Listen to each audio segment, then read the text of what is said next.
Halo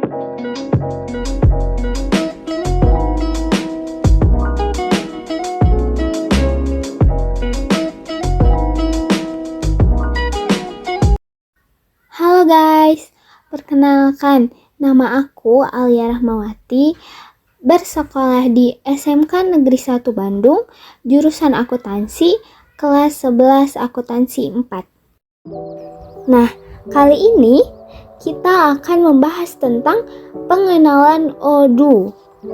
Apa sih itu Odoo?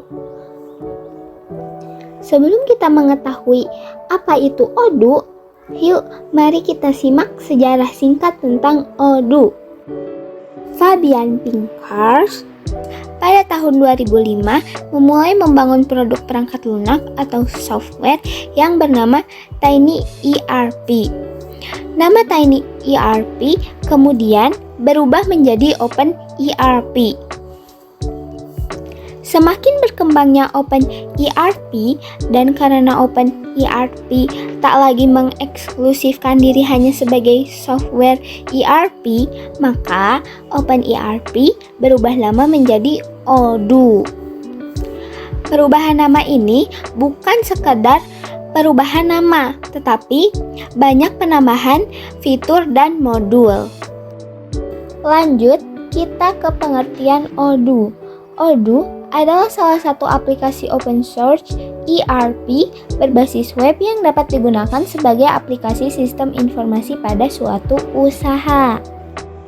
Manfaat yang terdapat dalam aplikasi Odoo diantaranya yaitu kustomisasi yang fleksibel, biaya implementasi yang rendah, aksesibilitas yang mudah, dukungan komunitas yang kuat, scalability yang luas, peningkatan produktivitas, analisis data terintegrasi, kemudian pengalaman pengguna yang superior, dan yang terakhir, keamanan data yang terjamin. Kelebihan yang terdapat pada aplikasi Odoo tentunya sangat banyak. Di antaranya yang pertama, fleksibilitas yang tinggi dan kemampuan integrasi. Yang kedua, komunitas yang solid. Yang ketiga, user friendly. Yang keempat, mudah untuk dikustomisasi. Yang kelima, fiturnya lengkap. Dan yang terakhir, open source. Sedangkan kekurangan yang ada pada aplikasi Odoo diantaranya fitur terbatas yang tidak dapat memenuhi kebutuhan bisnis, kurangnya dukungan lokal, layanan pelanggan buruk, dan kinerja sistem yang kurang optimal. Nah, di dalam aplikasi Odoo terdapat beberapa modul. Di antaranya, yang pertama ini kategori penjualan. Bagian-bagian dalam kategori penjualan ada sales, customer relationship management, point of sales, langganan, dan kontak. Yang kedua ada kategori layanan yang terdiri dari project, timesheet, dan perencanaan. Kemudian ada kategori akuntan, bagiannya yaitu faktur dan pembayaran serta akunting. Dalam kategori inventory ada persediaan, pembelian, perbaikan, dan barcode.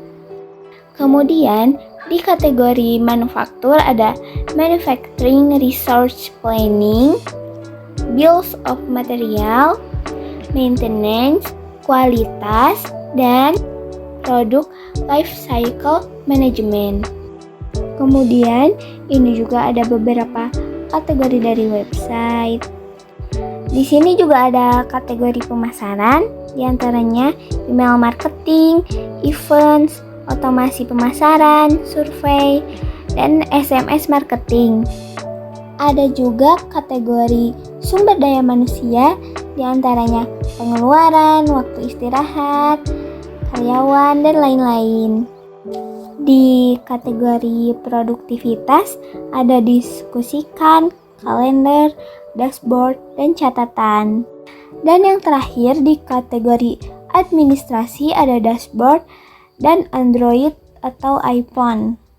Nah, Kesimpulan dari materi ini, aplikasi Odoo merupakan sebuah open source software yang bisa digunakan untuk menunjang kebutuhan bisnis Anda. Sistem ini bermanfaat untuk mempermudah manajemen sebuah perusahaan. Odoo juga tidak membatasi skala perusahaan yang menggunakan aplikasi mereka. Oke guys, itulah beberapa rangkuman tentang pengenalan aplikasi Odoo. Terima kasih sudah menonton sampai akhir. See you next time.